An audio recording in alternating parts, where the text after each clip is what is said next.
புதுச்சேரி பாகூரில் அமைக்கப்பட்டுள்ள வாக்குச்சாவடியின் நுழைவு வாயிலில் தாமரை வடிவத்தில் அலங்காரம் செய்யப்பட்டுள்ளதாக புகார் அளிக்கப்பட்டுள்ளது. பாகூரில் உள்ள அரசு நடுநிலைப் பள்ளியில் 11-23 என்ற எண் கொண்ட வாக்குச்சாவடி நுழைவாயிலில் தாமரை வடிவத்தில் அலங்காரம் செய்யப்பட்டிருக்கிறது.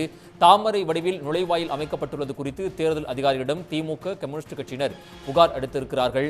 புகாரை அடுத்து சம்பவ இடத்திற்கு சென்ற அதிகாரிகள் தாமரை வடிவிலான பேப்பர் பூக்களை தற்போது அப்புறப்படுத்தியிருக்கிறார்கள். புதுச்சேரி பாகூரில் அமைக்கப்பட்டுள்ள வாக்குச்சாவடி நுழைவு வாயிலில் தாமரை வடிவத்தில் அலங்காரம் செய்யப்பட்டுள்ளதாக புகார் எழுந்தது. பாகூரில் உள்ள அரசு நடுநிலைப் பள்ளியில் 11/23 என்ற எண் கொண்ட வாக்குச்சாவடி நுழைவு வாயிலில் தாமரை வடிவத்தில் அலங்காரம் செய்யப்பட்டதாக திமுக, கம்யூனிஸ்ட் கட்சியினர் புகார் அளித்திருந்தார்கள். உடனடியாக அதை கவனத்தில் கொண்ட தேர்தல் ஆணையம் தற்பொழுது அதை அகற்றியிருக்கிறது. புகாரை அடுத்து சம்பவ இடத்திற்கு சென்ற அதிகாரிகள் தாமரை வடிவிலான பேப்பர் பூக்களை தற்போது அப்புறப்படுத்தி இருக்கிறார்கள். கூடுதல் விவரங்களை வழங்குவதற்காக செய்தியாளர் மகாராஜ பாண்டி இணைகிறார். மகாராஜ பாண்டி, விவரங்கள்.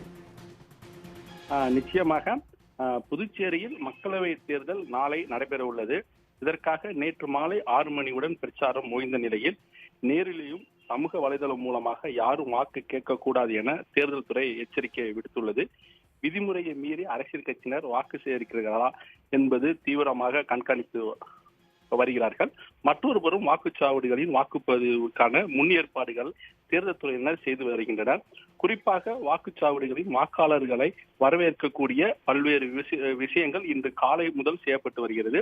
இந்த நிலையில் புதுச்சேரி அடுத்த கிராம பகுதியான பாகூரில் உள்ள அரசு நடுநிலைப் பள்ளியில் 11/23 என்ற எண் கொண்ட பூத்தில் தாமரை பூ வடிவத்தில் நுழைவு வாயில் அலங்கரிக்கப்பட்டிருந்தது. இதை கண்ட அப்பகுதி திமுக மற்றும் கம்யூனிஸ்ட் கட்சியினர் பொதுமக்கள் முன்னிலையில் அங்கு தேர்தல் துறை அதிகாரியிடம் புகார் தெரிவித்தனர். தேர்தல் விதிமுறையை மீறி பாஜக சின்னமான தாமரை பூக்கள் வடிவத்தில் பிங்க் மற்றும் வெள்ளை நிறத்தில் பேப்பர் பூக்களால் நுழைவு வாயிலில் அலங்கரிக்கப்பட்டிருப்பது குறித்து கேள்வி எழுப்பி தேர்தல் படை அதிகாரியிடம் வாக்குவாதம் செய்தனர்.